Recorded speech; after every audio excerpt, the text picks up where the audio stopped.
Let's get started. My name is Diana Wynand. I'm the chair of the San Fernando Valley Climate Reality Chapter. And tonight is a very special meeting because we are co-hosting tonight with my dog and the Orange County or a Climate Reality Chapter. I just want to point out Tristan. Tristan, do you want to say hello? Hi, everybody. It's so good to see you. And this is an example of working together on something so that we come together and it's easier and more impactful. And so that was kind of the idea of putting this program together, is to kind of bring a partnership so that we could share this experience together. Perfect, Tristan. Thank you. And we always like to start our meetings with a land acknowledgement. And I've asked Jerry Maloff to read the land acknowledgement. Jerry, why don't you just wave and say hi? Hello, everybody. That's great, because what I'd like to do is actually share so that people can see what you're reading. So Jerry, go ahead and share about the land acknowledgement. Well, I'm very pleased to be able to participate in this acknowledgement. A land acknowledgement is a formal statement that recognizes and respects Indigenous peoples as stewards of this land and the enduring relationship that exists between Indigenous people and their traditional territories. It acknowledges the history that has brought us to reside on this land and colonialism that is present in our current system, and calls on us to be mindful of our own present participation in it. We acknowledge that we are on the traditional territory of the Tongva, Kizh, Tataviam, and Chumash tribes. Thank you. And tonight we have tonight's program, again, co-hosted with the Orange County Chapter of Climate Reality. And one of our guests is a climate reality leader, was trained on, I think, the second Climate Reality, but she'll tell us more about that. Please welcome, we are going to introduce, but I'm going to put up on the screen so you see who you're going to be hearing from. We have Ellie Cohen and Dr. Richelle Tanner, and we're going to give little bios. So Michelle Ringler is the San Fernando Valley Vice Chair. Michelle, could you give the intro for Ellie Cohen? Thanks so much, Diana. Yes, Ellie Cohen is the CEO of the Climate Center. She's a leader in innovative solutions to secure a healthy, vibrant, and equitable climate-safe future. She's collaborative, visionary, goal-oriented, and accomplished entrepreneur, manager, fundraiser, and organizer who catalyzes cross-boundary partnerships to address climate change, ecosystem degradation, and social justice challenges. As the Climate Center CEO, Ellie is leading the collaborative campaign for rapid and massive greenhouse gas reductions from emissions in the atmosphere to secure a healthy future for us all. Please welcome Ellie Cohen. Thank you. Thank you so much. That's very kind. It's fabulous to be here with all you tonight. Can you hear me okay? We can, Ellie, but before you start, we want to do a brief introduction of Richelle. So we've got both of you up front, and then we're going to pitch it back to you. So okay. Tristan, would you please introduce Richelle? Absolutely. We're going to hear more from them. So these bios are meant to be short because we are going to kick it off by actually having them explain more about what they do and their work. So go ahead, Tristan. Absolutely. I got to meet Dr. Tanner at our Sustainable Living Fair here in Orange County. She was our keynote. And Dr. Richelle Tanner is an assistant professor at Chapman University. She's also the co-director now of Chapman's Environmental Science and Policy Program. She is also the former science director at NOCI, which is National Network for Ocean and Climate Change Interpretation. So what they do is they're a great nonprofit that offers kind of social science-based strategic communication. And that's on both climate and ocean advocacy. And that's for over 500 aquariums, zoos, museums, and parks in the United States. So essentially helping those organizations have those communication tools to tell the story of climate and ocean advocacy. She also has a research group. It's a lab. She has her own lab. It's socio-ecological adaptation and climate lab. And that lab investigates the effects of climate change on the nearshore ecological and human communities. So we're absolutely thrilled to start the conversation with both of you. And first, let's have you guys share your climate story to get things started. And Ellie, would you kick things off for us? Yes, thank you so much for having me here. Thank you, Diana and Tristan and all of you. It's so impressive to see all the great work that you're all doing. Really wonderful. So yes, I'm Ellie Cohen, CEO of the Climate Center. And before I came to the Climate Center, I worked for 20 years as CEO of Point Blue Conservation Science. We worked all over the West and across the Pacific Flyway. And in 2005 and 2006, we saw the impact of climate change on a lot of the birds and habitats we were studying. Some of you may be familiar with the Farallon Islands off of San Francisco. It's the largest seabird breeding colony in continental United States. And we had complete breeding failure of some species there 2 years in a row. And it was clearly the beginning of seeing the impacts of climate change. And for me, it was a huge wake-up call. And in the spring of 2006, what famous movie came out? An Inconvenient Truth. Well, just before that, I had read a few books about climate change, was thinking about it so much. And I am Jewish. I went to my rabbi and said, you have to talk more about climate change. And she turned that around to me and said, I want you to do the sermon for the most sacred Jewish holiday of Yom Kippur on climate change in Judaism. And I said to her, I'm not an expert in either of those. I can't do that. And she convinced me to do it. And I studied all summer long. I gave this sermon, and someone who heard that sermon sent to me an announcement that Al Gore was going to do trainings for people. Apparently he had been interviewed on the radio after the success of his film and said, what are you going to do next? And he said, I'm going to start training people all over the world. So I applied for it. And I said, you know, you did a great job with your film. I don't need to do that. But no one is talking about what it means for conservation and nature in the context of climate change at that time. And so I said, I would like to be trained, but I want to make my own presentation. And I got accepted, and I went in January of 2007. And as you all know, I had to commit to doing at least 10 presentations that year. I ended up doing 26 presentations. I was rather tired by the end of that year, but also quite energized and really helping to forge a new path in the conservation world. I had some people who were angry at me for saying that we should be addressing climate change in the conservation world. They've all come around now, 99% of them, but it was an exciting time.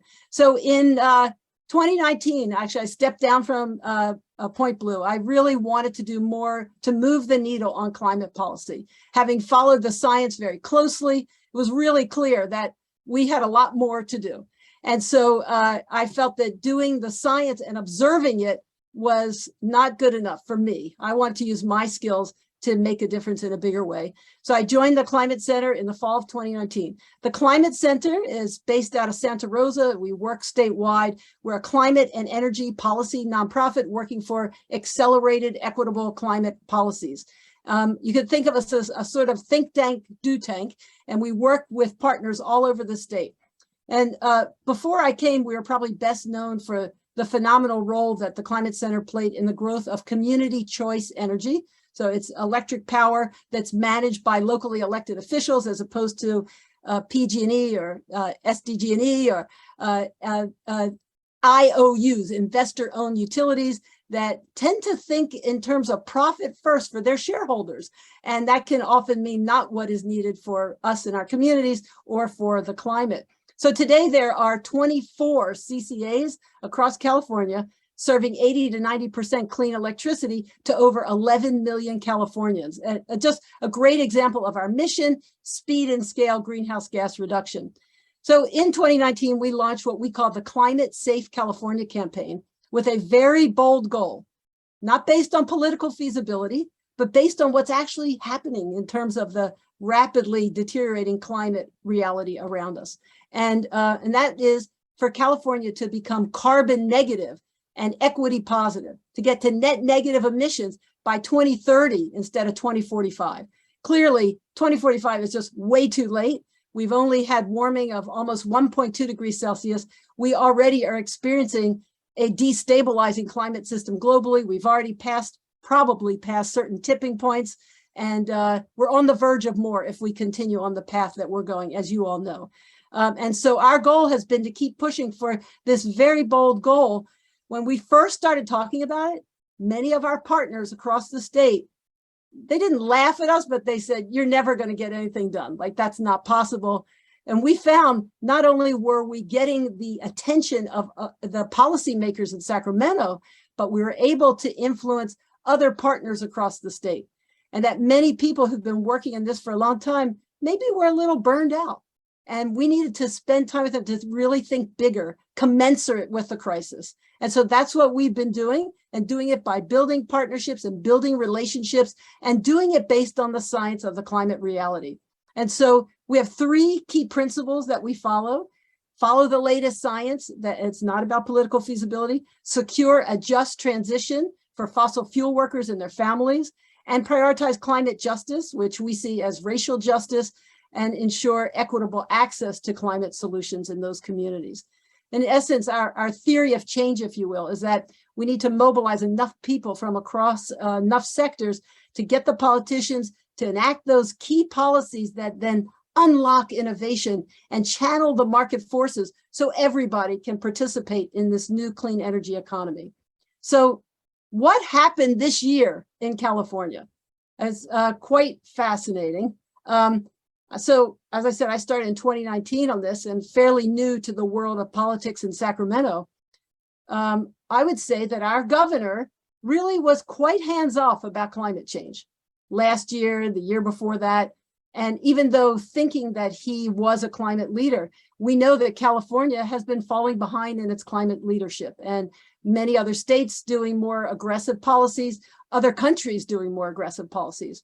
And so in the May, you may remember that the California Air Resources Board came out with its updated draft scoping plan. So the scoping plan came out of AB 32 and SB 32, our climate change laws for California, that required the state to analyze every 5 years the progress we've made and set a blueprint for where we have to go for the next 5 years. So when that plan came out, it was utterly it was terrible, let's put it that way. And it was not what we need, not enough at all, not enough ambition. And so even the governor was concerned about it. And in July, the governor came out with a letter saying to CARB, he had all these specific things he wanted them to do more of in this plan. And then in early August, came out with these 5 pillars of climate action. Now, this is the 11th hour in terms of the legislative session that goes from January to August. But he came out with some aggressive policies, and it was sort of shocking, actually, to most of us. Like, wow, this is great. He even went to the state Senate and the state assembly and met with the caucuses, which he rarely, if ever, has done since he became governor, and talked with them about these climate policies. So what was happening? Well, it's our opinion at the Climate Center that the predictions from the CPUC, the California Public Utilities Commission, that oversees the regulation of our electricity, that they were predicting, and the California Energy Commission, that we would continue to push against that limit of electrons available for all of us every time a new heat wave will come. And sure enough, we experienced that across the state in early September, where we made it, but just barely, to be sure that no one had to have blackouts or rolling blackouts. And as some of you may recall, a recall of a governor has happened in our past due to not being able to rely on electricity and having those blackouts with Gray Davis. And so it's kind of a death knell for a gubernatorial candidate, but also someone who probably has his eye on running for president. So what did he do? He decided that we should keep the Diablo Canyon nuclear plant online. He first said for 10 more years. And I think he understood politically that this would be something that environmentalists and climate folks would be very much against, that many people would believe it's not needed. Long story short is He came out with his bill for Diablo Canyon in one hand and came out with his 5-pillar climate package in the other hand. And by the middle of August, so you got to remember, the California legislature has to close by law by midnight on August 31st. So in the middle of August, the administration came out with these new bills, and they had 5 major policies that they were working on to codify carbon neutrality by 2045. It was in an executive order from Jerry Brown, but it is not the law of the land. Now it is to protect communities from the impacts of oil production. And it establishes a setback of 3,200 feet for new oil and gas wells, and more strict regulation of current and existing oil and gas wells. We're one of the only states that doesn't have that, actually, to protect the over 5 million Californians who live within a mile of these oil and gas wells. He also wanted to create shorter term targets for clean electricity statewide to get to 90% clean electricity by 2035, and to advance natural and engineered carbon removal solutions. So as you all know, the science is telling us that we have to not only cut emissions in half by 2030, but we also have to draw down upwards of 1 trillion tons or 1,000 gigatons of past climate pollution we've already put in the atmosphere in order to get to a stable climate. It's huge. We could cut all our emissions today and we still have that, as Al Gore describes, that blanket around the earth that's getting thicker and thicker as we burn more fossil fuels, as we cut down more forests, as we disturb more soils. And so we need to make that blanket a little thinner to get to the stable climate that supports life as we know it. So it was actually an incredibly exciting time. Having the governor stand up for climate action, and for equitable climate action, and for accelerated equitable climate action was remarkable. And the power of the pulpit, if you will, he really made things happen. They brought people in line. We don't, in our Senate, which is 40 members, we need 21 votes to get what we need for climate change. In the Assembly, 80 members, we need 41 votes. And very often we fall short in both of those houses. This time, most of the governor's package passed. But at the 11th hour, literally on that last day, at 11:30 p.m., the last part of his package, which was to increase the target for 2030, to increase our ambition, not to what we were working for, but to 55% below 1990 levels, to cut emissions more than in half, to do more than what President Biden has been asking for nationally. The governor stood up for that. That bill failed by 4 votes in the Assembly, literally at around 11:30 p.m. on the last hour of the 2022 legislative session. So just a little story about what happened. And, it was a huge effort. For the first time in a number of years, environmental justice groups, the big green environmental groups like NRDC and the Nature Conservancy and organizations like ours all worked together and agreed to support the governor's legislative package. So we had this unification that hasn't happened in a long time, but was powerful. And when we think about how do we ensure strong advocacy that can win, it's making sure that we bring together everybody across sectors, that we listen to one another, that we build powerful partnerships that can make change in huge ways. I'm very proud of the work we've done at the Climate Center. We know that we've been pushing the governor and his office to do more by 2030. So we know we have a lot more to do as well. And just real quickly before I wrap up, we passed one piece of legislation that we took the lead on and eventually got 80 organizations in support of, and that was to require ambitious targets for natural carbon sequestration. You were talking about water issues, about the Sepulveda Basin. There's huge things that we can do with nature-based solutions that can help us mitigate the worst impacts of climate change and help secure a vibrant and a healthy environment for all of us and for nature. We also catalyzed the establishment of the Community Energy Resilience Initiative at the California Energy Commission, which prioritizes giving funds to low-income communities to keep the electricity on. We also we learned another avenue for advocacy, which is to focus on parallel to policy is the budget system and how it goes through the legislature.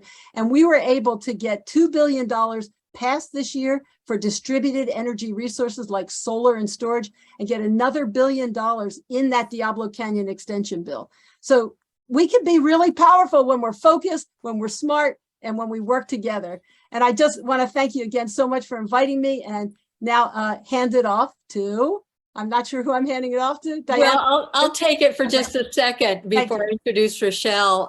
In fact, I'm just going to go ahead and bring you into the picture here, Richelle, so people can see you.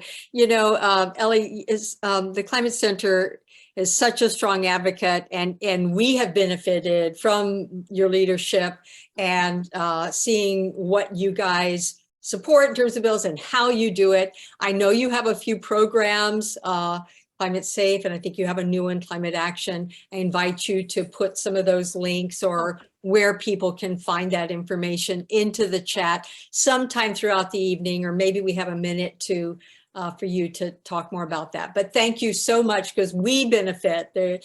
What you do and your work redounds to us, so we really appreciate it. So, Thank you. It yeah. really does take all of us together. So thank you for all your action on that. Great. Yes. Well, Richelle, when we turn it over to you, we'd like to learn a little bit more about what you do. And you get into the weeds with communication. So I can't wait to hear a little bit more about that. And for the moment, I'm going to remove the spotlight on you, Ellie, so we can hear from Richelle. Go ahead. Yeah, thanks, Diana. And thanks, Tristan, for bringing me into this. I always joke with Tristan that I don't give public talks, yet here I have given multiple public talks for her chapter. And I'm going to get into a little bit of why I don't give public talks. So I am a science communicator, I guess, but it's more that I study the science of science communication. So my background is that I did my undergraduate in environmental studies with the same idea that all of you are here for, that I really wanted to make sure that science could make a difference in society. I'm part of a generation that grew up with climate change. I'm from Seattle. My parents are immigrant family. This is something that's always been close to me. So when I started my education, I thought, well, I really need to understand how science and policy come together. But when I went and got my PhD, they don't really let you do both of those at the same time. So I actually got a PhD in integrative biology, so evolutionary physiology and genomics, very hard science. But at the same time, I kept coming back to, how do I make sure that I'm making a difference with what I'm learning? You know, doing policy adjacent science still wasn't quite enough for me. And that's how I kind of fell into the National Network for Ocean and Climate Change Interpretation. They have this training program, or they used to, for PhD level scientists to be partnered with aquarium and zoo educators to work on social science backed communication techniques. And so I stayed with that organization up until last year as their science director and managed all of their science outreach and the new research that we were doing and grants and partnerships and all of that. But I had to step down from that as I became the director of environmental science and policy at Chapman University. And so all of these credentials make me a very poor public science communicator. A lot of our research shows that scientists and really any expert knowledge are the absolute worst way to communicate with the public, which is completely contradictory to what all of us would think, right? Because all of us in the room really believe all of the science, and we really resonate with everything that Ellie was saying. And so for me, coming into this world of public communication and really doing the research behind why public communication is the way that it is was so different from what I personally believed. So it took many, many years to kind of reform what I was thinking about how we communicate and how we get people on board with solutions that are not necessarily on board when we start talking to them. Because everyone in this room is already on board, right? So we're kind of preaching to the choir here. A lot of my research has to do with how do you bring people on board that would probably never engage with climate related messaging. We just sent out a national survey, and it went to every religious group that we could find an email address for. And none of that had anything to do with climate. specifically avoided that word. We are testing metaphors on climate change, but we avoided the word at all.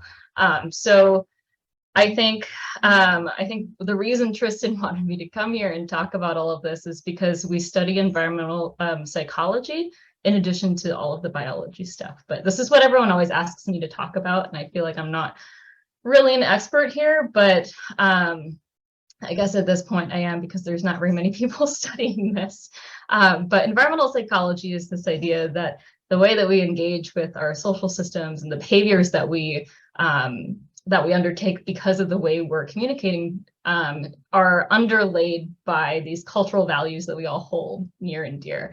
And so a lot of our research has to do with what those cultural values are. And we're on our third set of nationwide surveys on this, and the results just keep coming back exactly the same. There are 2 cultural values that everyone in the US agrees on. There are obviously more cultural values as you kind of parse your audiences into smaller and smaller groups that have similar upbringings and similar generations, similar religious standings. But the 2 that we all seem to agree on are responsible management, in particular of our resources, and for the protection of our natural environment. And the qualifier to that one, especially in middle America, is the protection of our natural environment for future generations.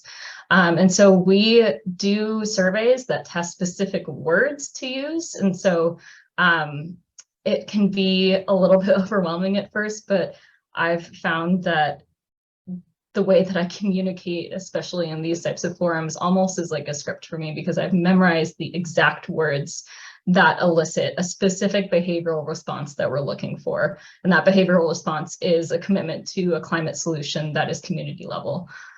We also do research on how to communicate about specific scientific topics. So we use the word metaphor very loosely, but it's just a very effective explanation that relates a science topic to something that a regular person or a person of a specific stakeholder group understands already, which you're able to activate certain cognitive networks to make those novel connections a little bit easier than if you're using terms that people don't understand. So we have, I think, 15 metaphors now to talk about climate change, and specifically in California, wetland restoration. That's been a big one for us recently, because that is what the state is funding me to do. This is Sassoon Marsh behind me. This is where I do most of my research. And we're testing an additional 9, I believe, at the national level for extreme events.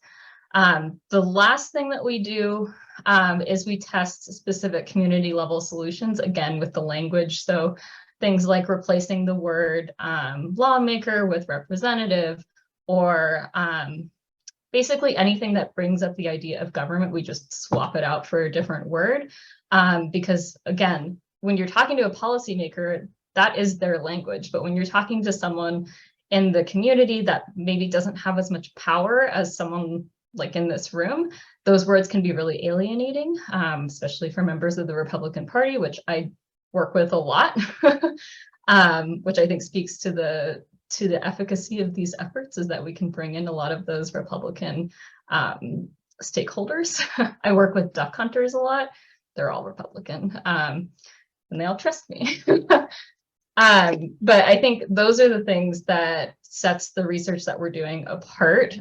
This idea that environmental psychology can be used to push climate solutions, not necessarily by bringing everyone on board to agreeing that climate change is a problem, but by bringing everyone on board to agree that we have the same value of the world around us, so we should probably all engage in this solution. So I'm happy to talk about some of that research if you want to ask me a specific question. But what I want to end with is this one last thing that we spend a lot of time thinking about, and this is the one thing that I emphasize the most in my class, which is called environmental advocacy through storytelling. And it's this idea of trusted messengers. And trusted messengers in our society can look a lot of different ways. I started this out by telling you that I am not a trusted messenger for like 99% of people out there. Seeing someone with a PhD or someone with some sort of expert credential can be really off-putting for most people in society. And so we find in our research that trusted messengers are community leaders, whether that means the head of a religious parishioner, or people who lead these community level efforts to have like a community garden or put bike lanes in, those people who are always advocating for the people around them, teachers, aquarium and zoo educators. They're some of like the most trusted individuals in our society, is what our research shows. These are the people who should be out there pushing that message. And I think a lot of you are those people in this room, which is the reason that I agreed to do this. So trusted messengers have the ability to tap into those cultural values in a way that I don't, because I don't share those same background cultural values as you do with the people around you. So I feel like my role in all of this is to provide tools to people like you or people that you know, to be able to communicate in these very effective environmental psychology backed ways, not for me to do the communicating myself. So that all being said, our lab does research with anyone who approaches us. So one of the tenets of my research group is that we don't do any science unless there is a community organization that signs on to the project with us. So this is in the interest of doing equitable place-based research with community organizations that serve minoritized populations. So Climate Reality Orange County chapter has signed on to 2 of our last grant proposals. One of them went in tonight, Tristan. Fingers crossed, $1 million. And we're willing to work with anyone, really, anyone. So if you're interested in something in your own community that you're like, we're not pushing the needle as far as we need to here, I'm going to ask you to think about whether communication can be a way that you can change the way that you're approaching your problem. And we're happy to help you and apply for a grant with you to get that done. The thing that I want to end with is I think Ellie mentioned the heat trapping blanket, right? As part of Alcor's messaging. So you know who actually tested that originally was Noki.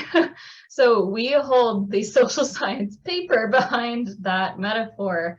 And I think Noki has been really instrumental in a lot of the communications literature out there, but completely silently. And that was on purpose. Again, this trusted messenger status, because we are the people who have all of these academic credentials that people find scary. We've always been in the background and just pushing out these solutions to other organizations. So I feel like that's something that I really learned from being on the board at Noki, and something that I'm bringing to my own research group at Chapman. I'd really love to help you guys with your goals and stay quietly in the background.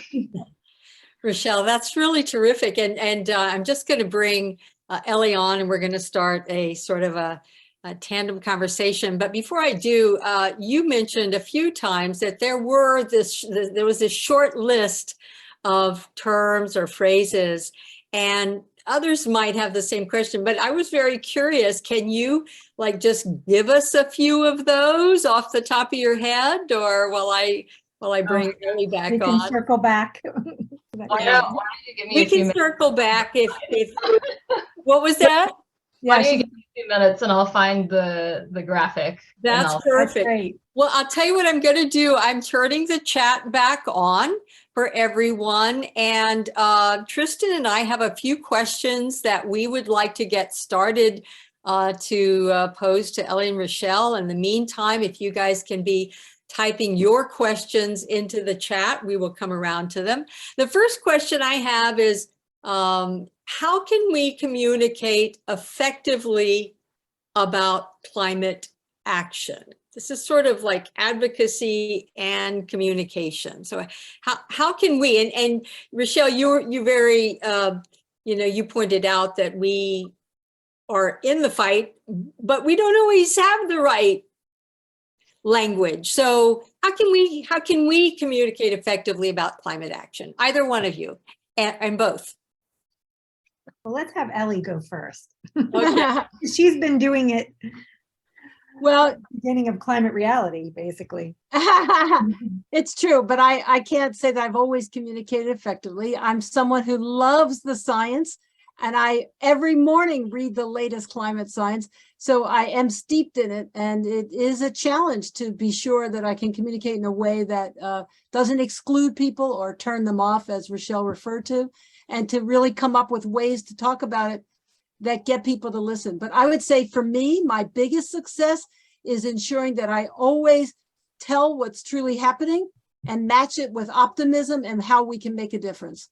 So I think when I first heard Al Gore talk, he also said, you know, you need to communicate the science, but you also have to be able to inspire people to action. And I think that that's really true. And have you ever been conscious about language, the way Richelle's talking about there's a certain impact or a certain reaction to utilizing certain words? Have you ever in your dialogue or advocacy work had to be careful about the, you know, words you chose? Very much so. And depending on the audience that I'm speaking to. So knowing your audience is one critical part of that. And I'm sure that Richelle has looked at different types of audiences. So it is part of it is that you can be the messenger to your own community and your own circle of people. But when you want to reach out beyond that, then you have to figure out how to get people who are not from your circle or your background to listen to you. And so finding ways to find that allyship, if you will, is really critical. And so, and I was just thinking of some words that I used today. One thing that we try really hard to do is talk about climate change as climate pollution. So I said that several times, like when we talk about what we've already put in the atmosphere. Well, what is it? It's carbon. It's a lot more carbon dioxide. It's a lot more methane. It's other kinds of warming compounds from our burning of fossil fuels and other activities that increase greenhouse gases. But I didn't say it that way. I just said we're increasing. We want to remove some of the climate pollution that we've already put in the atmosphere. And so when we put as pollution, no one likes pollution, you know, but, and I, you know, I should also be really clear. I need to come clean that at the Climate Center, our goal is not to reach people who disagree with climate change. Our goal is to actually activate activists and people who already believe that climate change is real and believe in science to get more people to take action. There was a study from Harvard that showed that 3% that in most social change movements in very different cultures all over the world, that it only took mobilizing 3.5% of the population, really mobilizing 3.5%. And that is what we work towards at the Climate Center. So, so just to share that with you, because but even with those people, you still need to communicate in a way that people can hear it. Great. So I'll stop there. But Richelle, do you have anything to add to that before we go to the next question? Oh, I feel like this is why I never do this. So I definitely think everything that's been going on in the climate movement has been positive so far. So nothing that I am saying is negating anything that's happened over the last decades and what Ellie is talking about. Like, obviously these things work for communities that already have a buy-in to the climate movement, right? But I remember hearing the phrase climate pollution on the radio for the first time this year. And I called my colleague at Noki and was like, oh my gosh, what a travesty. Which we also wrote an op-ed in the LA Times against the use of climate emergency and climate crisis. And so these terms are super effective for policymakers, lawmakers, and people who already buy into all of this. But the problem with using these terms for audiences, especially that don't really actually understand climate change, is that they can conflate climate change with things that have a discrete solution that can happen almost overnight. I deal with this a lot with my students as well. And again, this is only for a specific audience, right? Mm-hmm. So for the audiences that already buy into this, effective use, because they already see the urgency in it. They already know what the solutions are. But for these audiences that don't have science literacy, don't have climate literacy, and don't really want it, when you use the words like, we can use pollution as an example, but I usually use climate emergency as my example of like what to do, what not to do.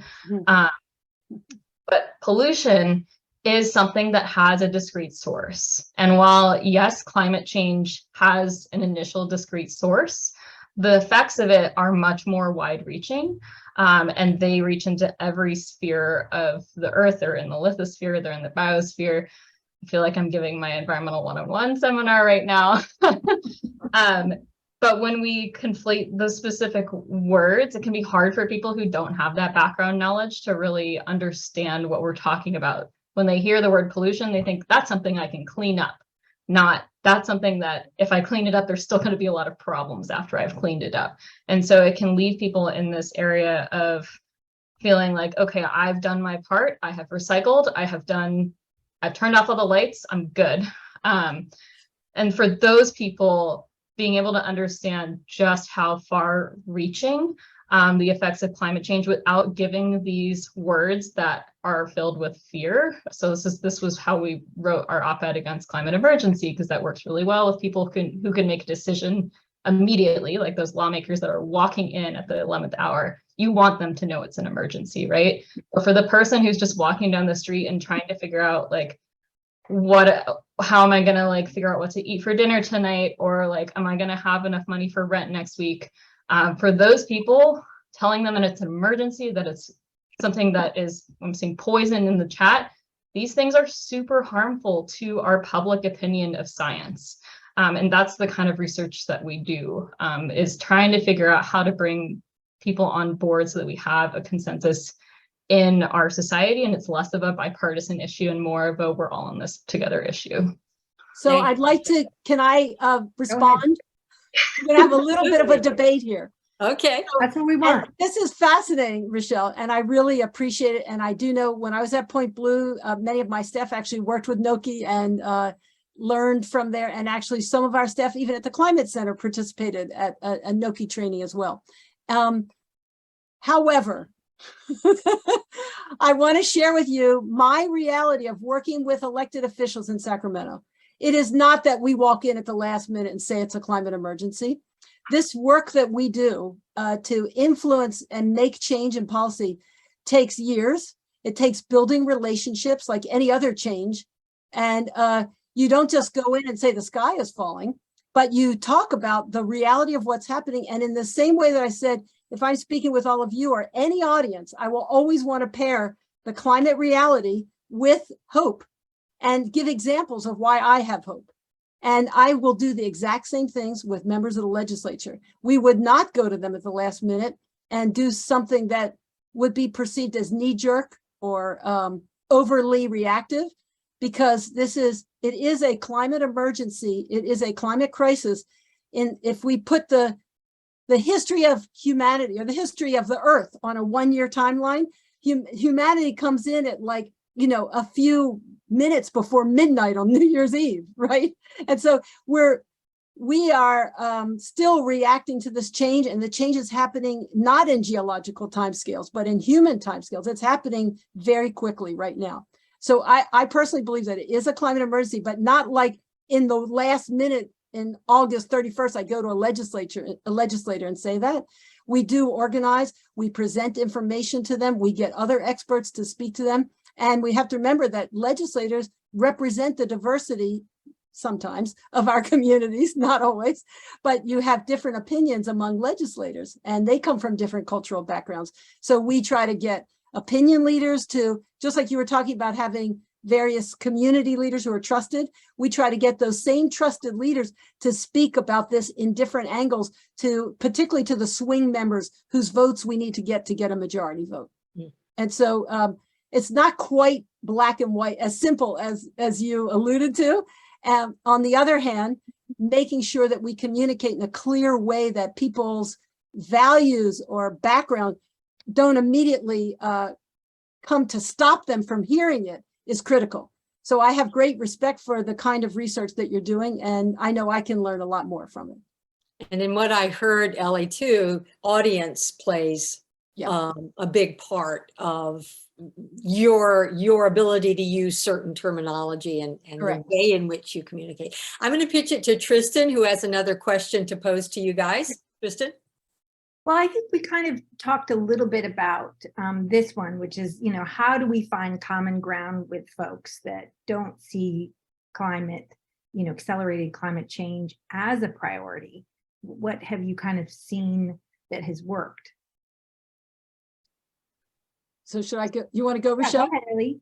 Okay.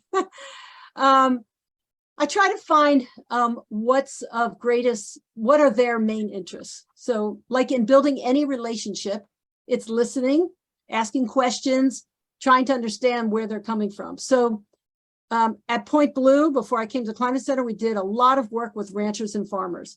We did not, the majority of them, I would say, would not, at least a few years ago, have been people who would have identified as climate activists, right? Many of them are more conservative, whatever party they identify with. Richelle referred to hunters. We did a lot of work with hunters at Point Blue.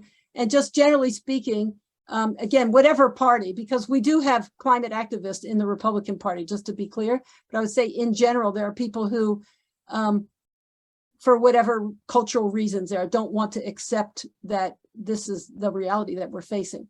And so I would say we didn't go in with those ranchers and farmers and the first thing say, hey, we want you to take climate action. We would talk about the issues that were most important to them.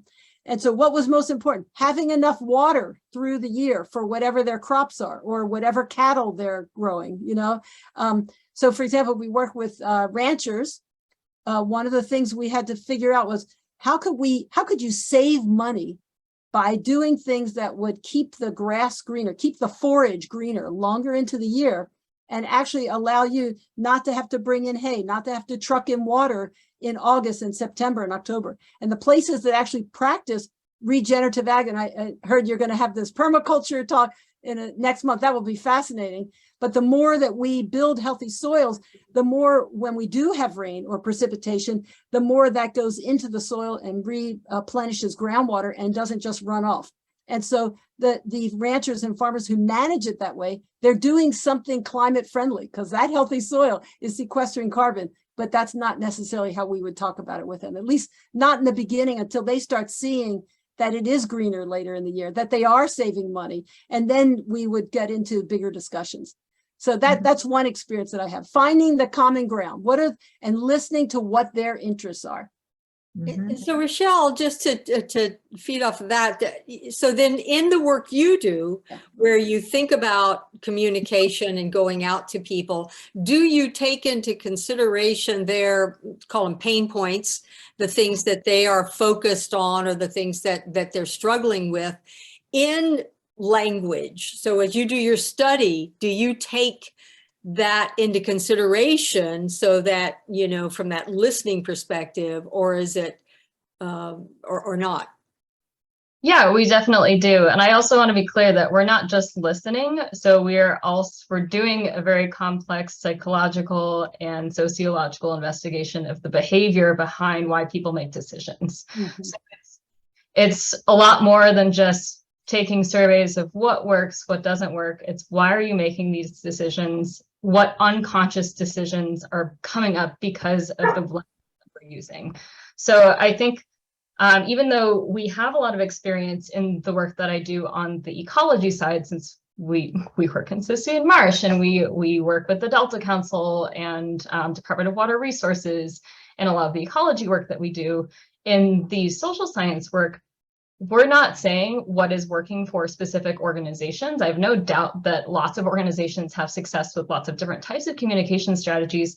We're researching what the underlying psychology and sociology of our society is telling us. And what's telling us is that people are not the regular person, not the people that the people in this group are advocating towards, but the regular person, the person that doesn't have any real power in our society.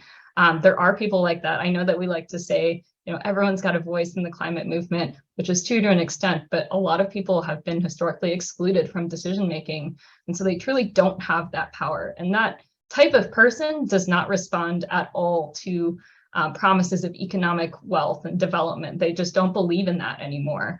And so it's kind of counterintuitive to what I was brought up thinking as well. It took me many years to really internalize the results that we found, but it's pretty counterintuitive to what what a lot of organizations use. And I think that's why Noki is just a little bit different than everything. And I think I've also gone away from Noki, honestly, in the last couple of years, because what we're doing is a lot more social justice oriented than what Noki pushes. So yes, we definitely take into account what people are fearful of, because we try and avoid all of that. But I think the main tenet of our research is how do we improve literacy to allow people access to solutions that give them a voice in their society, whatever that might be. Got it. And how do we raise the volume of our advocacy? We've been working on the Sepulveda Basin project, so obviously we're trying to build more awareness and educate and basically have a stronger, louder voice. It seems like there might be a combination in here between language choice and I don't know what else. I'll leave it to you. I don't know, Ellie, if that's something you want to start off Well, with. sure. Yeah. So We raise our part of- volume. part of what I bring to my work is really based in community organizing. And it's built on what the farm workers did in the 1970s to get me as a high school student to boycott grapes and iceberg lettuce. I didn't even know why I was doing it when I first did it, but I wouldn't let my mother buy iceberg lettuce. And still today, it's hard for me to eat it because of boycotting it then. It's so funny how it gets ingrained in you. But what was that really about? It was organizing neighbor to neighbor, neighborhood to neighborhood, doing house meetings, finding people in my community who then spread the word to somebody else, and then working across different communities so that it became really powerful. And so that philosophy is something that I'm steeped in. And I had the honor of working with someone named Fred Ross Sr., who met Cesar Chavez in 1952 in a barrio in San Jose and trained him as an organizer. And I got Fred to teach me that house meeting method that I wanted to use on Swing Congressional District in the 1980s for peace in Central America. And so that is very much ingrained in me. So what does it really mean? It means that you bring people together in small groups. It is really what Richelle was talking about. It's finding the trusted person. You bring together 10 friends.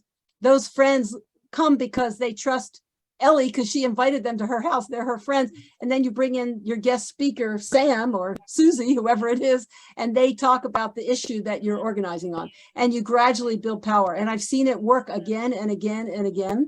And it can overcome very, very powerful forces. So like here in California, we have a super majority of Democrats. And you would think, God, we should be able to pass anything on climate change, but we can't. So why not? Because by having a super majority of Democrats, we've pulled the center of that policy making over to the right. We have a lot of Democrats who receive money from oil and gas every year for their election campaigns and who might publicly say one thing and then the last minute, the vote changes. And so we need to, that organizing that happens of building that power is critical to moving us forward to achieve our climate goals. Great, thank you. I think Tristan has something. Please. Tristan? Well, I know, Richelle, you had gone to great effort to share a slide. I don't know if that's still there. You ended up finding it. Did not find it. I have 3 computers in front of me, but I don't think any of them. I know how that is. Absolutely. Well, I do want to hear a little bit more. You were saying you do work with the Republican Party, or the Republican Party has asked for some research in this area. Can you tell us a little bit more about that? Well, so we work with all of the hunt clubs and the duck clubs, and pretty much everyone in the Delta that holds land is of a conservative leaning. So we work almost exclusively with them with all of our California Delta projects. And so they want to know how to better manage their land and how to become resilient under climate change. That's a huge word everywhere now. And, you know, we've been approached by the Diocese of the Catholic Church in Orange County. So I think appearing as this welcoming to all voice and not outwardly presenting that we work on climate change has really worked for us. But again, we're a research group. So our goal is to be a silent partner in all of this. We are, you know, as a university, you are not allowed to lobby. And I think we toe that line pretty strongly. I have gotten a letter from our legal team about partnering with groups like Climate Reality that says, no, you need to step it back. So we're nonpartisan and we're nonprofit, so we don't endorse. They see it. Yeah. So Chapman is a conservative institution. Yeah. Our board of trustees is conservative. So yeah. I guess that's one conservative partner, that I have my own institution. Your own institution. Yeah, that's pretty funny. Well, we have some questions in the chat, so I'm just going to voice some of them. Miles asked, are you saying that inspiring people to action, I think this is something you had mentioned, Ellie, inspiring people to action who agree with you is more effective and has more opportunity for change than, say, engaging specific Republicans or companies that are polluting and meeting with them? I believe that that is true for us in California. I definitely believe that. And, you know, it may be true around the world. In fact, like to spend too much time trying to convince a small minority of people who will ignore science and who will be fundamentalists in their views, whatever that means, I don't think it's worth it. You know, Al Gore, in the training that I went to, I remember him saying this, because somebody asked, like, well, when will all these things come together? When will that perfect storm happen? And he said, in politics, you'd never know when it's really going to happen, but you keep getting ready for it and you keep pulling people together. And that means that you're always bringing in the people who can work with you. You're not trying to get the people who are the extremists. You may be trying to move people in the middle. You're trying to get your majority vote or your 60% or whatever the percent is that you have to get, right? Right. And so, and it's not to say that we should ignore those people, and especially if they're our family members or they're our neighbors. And I lived in Orange County for a number of years in the 1980s, and you know, it's changed. It's become more democratic and more progressive since then. But you know, I had a lot of conservative friends that I made actually living there. But my goal politically is not to change them. My goal is to find the people first who agree and help them to take more action. So we build that power. And then when we need to find those middle votes is to find out, you know, reach out to those people, find our common values, get enough people in their districts, for example, to take action and encourage them to do the right thing. But we don't have to work with the extremists. So, Richelle, there are a couple of questions directed to you. One is from Don. What about the term climate disruption?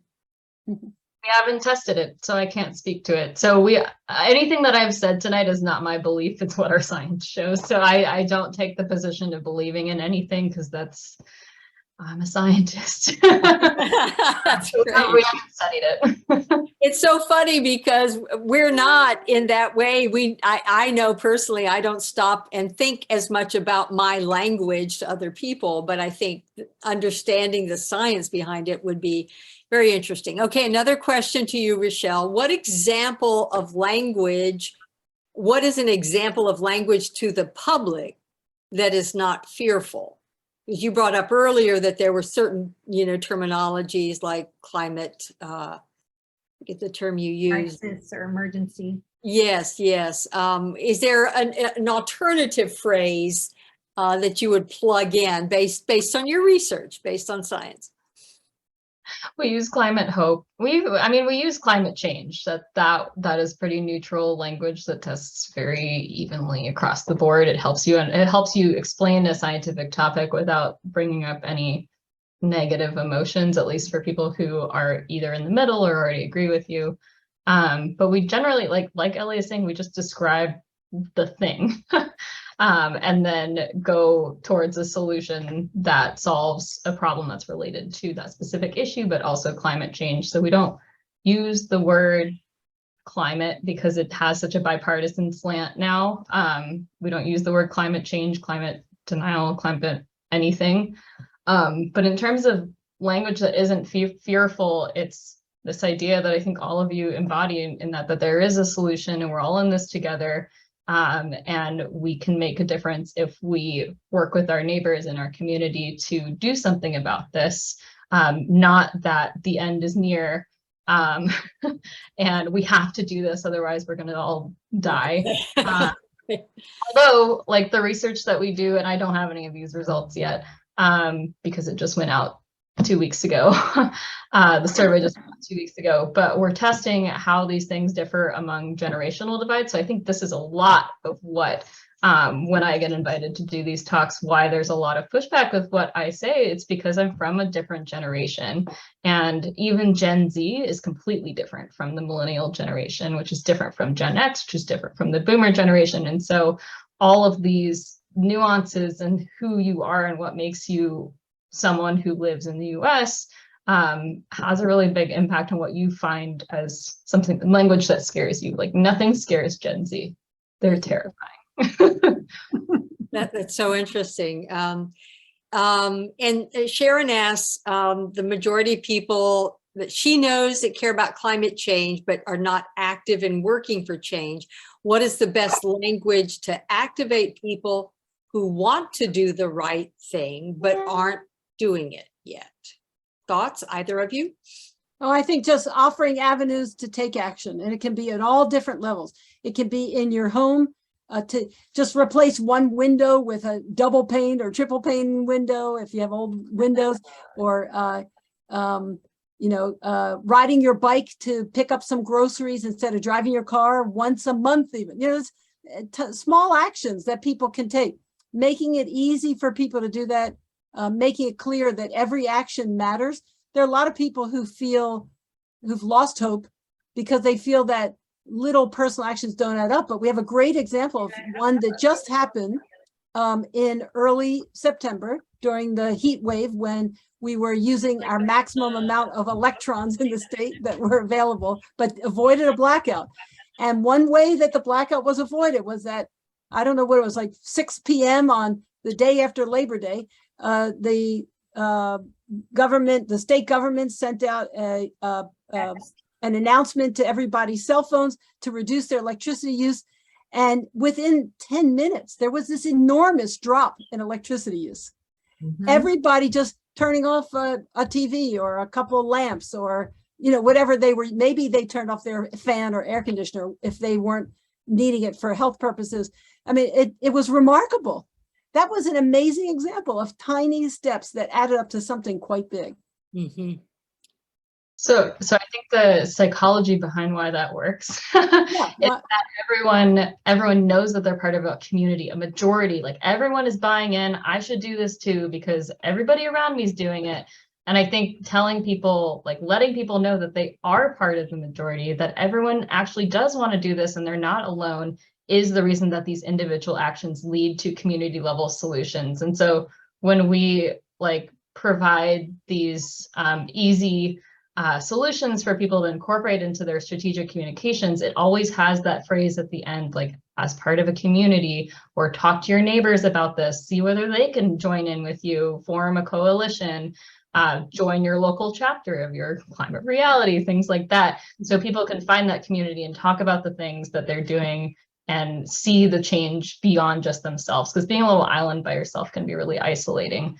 That's why the main solution that we advocate for is talking about it. Like we use this statistic, by the Yale Climate Communications.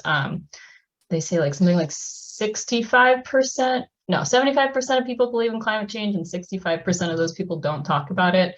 And that really just demonstrates how you are in a majority, but you just need to show that you are. And that's why those individual solutions can be so impactful. And it's not just like, well, I did the thing that I need to do and now I'm done and everyone else can figure it out, right? That's an extraordinary finding. 75% believe in it, 60% don't talk about it. That's what you said. That's interesting. Yeah, it changes every year. It goes up every year. So I don't know what year. Yeah, but that's basically the number, is that 75% upwards of us all know that climate change is happening, but only a third of us talk about it. And this is the biggest thing when I go give the inconvenient truth presentations, is the people at the end want to know what they can do. And so that's why Climate Reality created chapters finally, because Climate Reality didn't have chapters for a very, very long time. And but we do run into this where people, are nervous to talk about this topic with their friends and neighbors. So that's why it's great to be hearing from both of you about, what are some ways we can just start? Yeah, and we do have to really understand that there has been a concerted effort for decades to make it uncomfortable for people to talk about it. And so it didn't just happen. It wasn't a natural thing. I mean, the oil companies spent billions of dollars to make sure that we kept questioning whether climate change was real, and now trying to delay action and delay when we are in an emergency, which we are. Every day, every year makes a difference. Every extra molecule of carbon dioxide we put in the atmosphere makes a difference. It will be there for hundreds of years. We have to take as much action as possible, as soon as possible. And it means we have to break through those societal norms that have been actually imposed upon us by the very interests that are making money from it, from destroying, the life-affirming biosphere of our planet.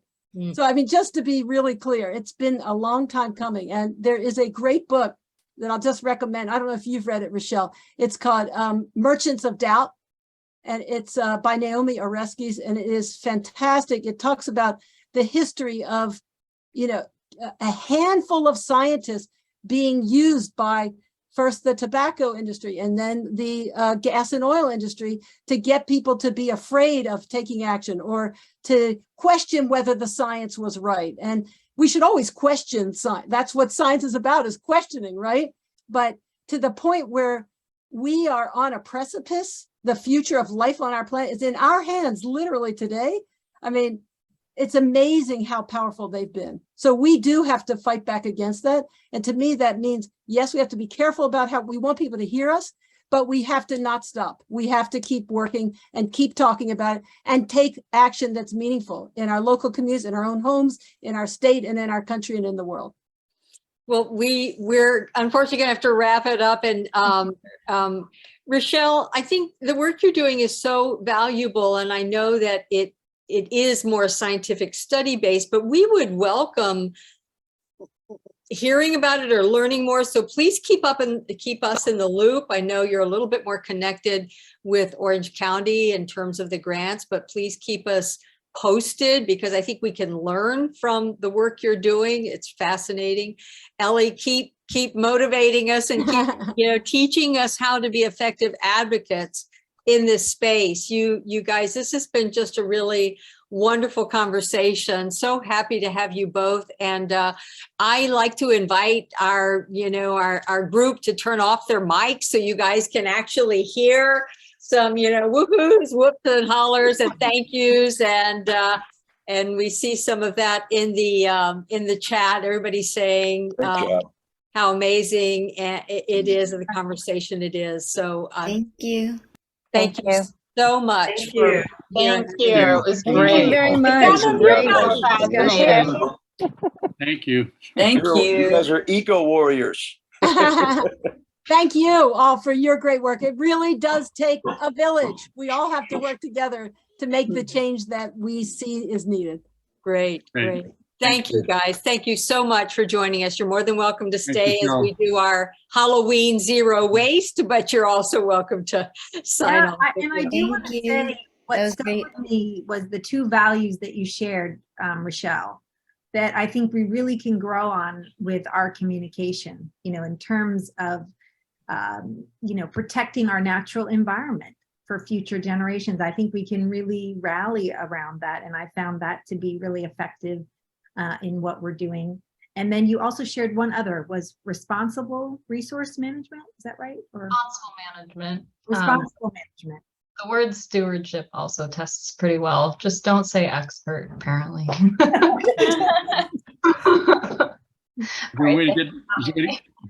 Is there a way to get the kind of training that you mentioned, that you guys do training? Noki? We do training. My lab can either bring a training to you, or Noki also does trainings. It's on their website. I'm not active with them anymore, but if you're especially local, we're in Orange County, we're happy to bring you a training. Well, let's do that. I will coordinate that. How about that, Malcolm? Reach out to me and we'll coordinate it and make it happen. Malcolm is a scientist, so you Sounds probably great. would really welcome him onto your team. Thank you again, both Richelle and Ellie. Thank you both Guys, so so much. much. Really Thank you. value your work and contribution to our chapter tonight. Thank you. If you'd like to join us to advocate and do some work with our chapter, please go to this site, bit.ly/SFVCR invite, and fill out a form. Tell us what you can do, and we will put you to work. All right? All right. Thank you, everybody. Appreciate your time everybody. Thank you, tonight. everyone. Great meeting. Bye. Bye. Good to see Thank you all. Good to see you all. Have a good Thank night. you so much. Bye, Bye-bye. Jane. That was Bye, awesome. Caitlin. Bye.